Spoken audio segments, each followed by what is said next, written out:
ఇప్పుడే ఉత్తమ్ కుమార్ రెడ్డితో ఒక చిట్ చాట్ అయినట్టుగా వార్త వస్తూ ఉంది. దాని మీద కూడా నేను కామెంట్ చేస్తా. ఆయన ఏదో చిట్ చాట్ పెట్టిండు హైదరాబాద్లో.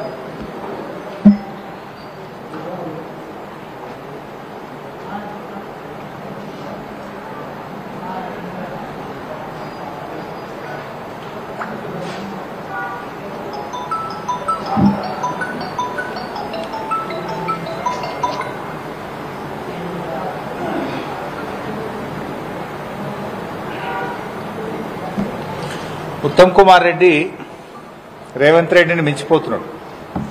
దేంట్లో అబద్దాలు ఆడుట్లా. అబద్దాలకు బ్రాండ్ అంబాసిడర్ రేవంత్ రెడ్డి.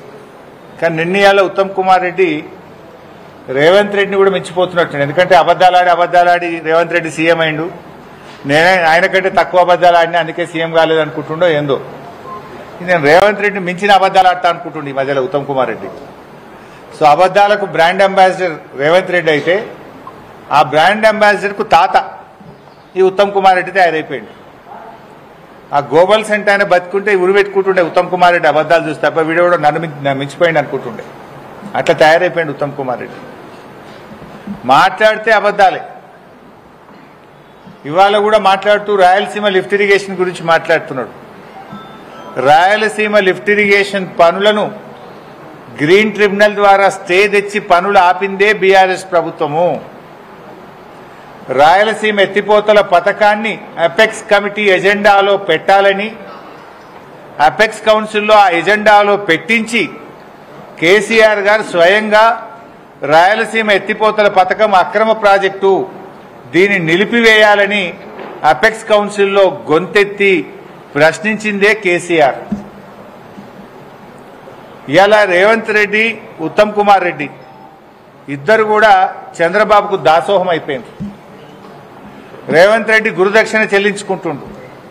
ఉత్తమ్ కుమార్ రెడ్డి కూడా భార్యాభర్తలు ఇద్దరు పోయి విజయవాడకు పోయి విజయవాడలో చంద్రబాబు గారిని కలిసి బజ్జీలు తినొచ్చిండు. అప్పటి నుంచి నేను కూడా అగనెస్ట్ మాట్లాడతలేడు. కృష్ణా నదీ జలాల్లో 10 ఏళ్ల రాష్ట్ర చరిత్రలో ఎప్పుడూ కూడా వాడనంత తక్కువ నీళ్లు వాడింది ఈ సంవత్సరం కాంగ్రెస్ ప్రభుత్వం. కిందికి నీళ్లు వదిలింది. మొత్తం ఆంధ్రాకు దాసోహం చేసి ఖమ్మం, నల్లగొండ, మహబూబ్ నగర్ జిల్లాల్లో పంటలు ఎండబెట్టింది కాంగ్రెస్ ప్రభుత్వం. క్రాప్ హాలిడే ప్రకటించింది కాంగ్రెస్ ప్రభుత్వం. ఈ సంవత్సరం మనకు తాత్కాలిక కేటాయింపుల ప్రకారం ఇచ్చిన నీళ్ల కంటే 65 టీఎంసీల నీళ్లు తక్కువగా వాడిన చేతగాని దద్దమ్మ ప్రభుత్వం కాంగ్రెస్ ప్రభుత్వం. ఇలా 65 టీఎంసీలు తక్కువ వాడడం అంటే 6,50,000 ఎకరాలకు పంటకు నీళ్లు ఇవ్వకపోవడమే. ఉన్న హక్కును, ఉన్న తాత్కాలిక కేటాయింపుల్ని కూడా వాడుకోకుండా ఆంధ్రాకు నీళ్లు వదిలింది నువ్వు కాదా ఉత్తమ్ కుమార్ రెడ్డి? దీనికి ఎందుకో సమాధానం చెప్పవు. చెంపలేసుకొని ముక్కు నేలకు రాయి. 65 టీఎంసీల నీళ్లు మన హక్కును వినియోగించుకోలేని చేతగాంతనం నీది, ఫెయిల్యూర్ నీది. ఇవాళ గోదావరి బనకచెర్ల ప్రాజెక్టు మీద నిన్న ప్రెస్ వాళ్ళు అడిగితే మన ఉత్తమ్ కుమార్ రెడ్డి అంటుండే ఇంకా ప్రిపేర్ కాలే. వెనకట కేసీఆర్ గారు అసెంబ్లీలో ప్రజెంటేషన్ ఇచ్చిండు. అసెంబ్లీలో ప్రజెంటేషన్ ఇస్తే ఉత్తమ్ కుమార్ రెడ్డి లేచి అరే మేము ప్రిపేర్ అయ్యి రాలేదు అంటాడు. ఏది అసెంబ్లీలో మాట్లాడమంటే మైక్ ఇస్తే స్పీకర్ గారు నేను ప్రిపేర్ అయ్యి రాలేదని లేచిపోయింది ఆ రోజు అసెంబ్లీలోకి. నిన్న ఉత్తమ్ కుమార్ రెడ్డి గారిని గోదావరి బంకచెర్ల మీద ఏమైతుంది అంటే ఇంకా నేను స్టడీ చేయలేదు, స్టడీ చేసి మాట్లాడుతా అంటాడు. నువ్వు నీటిపారుదల శాఖ మంత్రివా ఏంటిది? నువ్వు స్టడీ చేయకుండా ఉంటావు.